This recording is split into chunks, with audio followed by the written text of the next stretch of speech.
In this video, you will learn how to send an invoice on eBay. Sending an invoice on eBay is a simple process. Follow these steps. For desktop, log into your eBay account, open a browser and go to eBay. Log in using your credentials.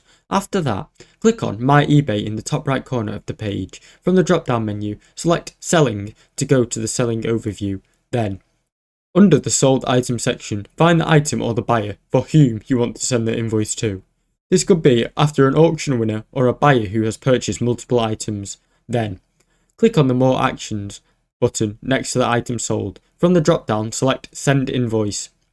Edit the invoice. You will be taken to an invoice page where you can review the details of the invoice. If necessary, you can edit the shipping cost, apply discounts or add any additional fees.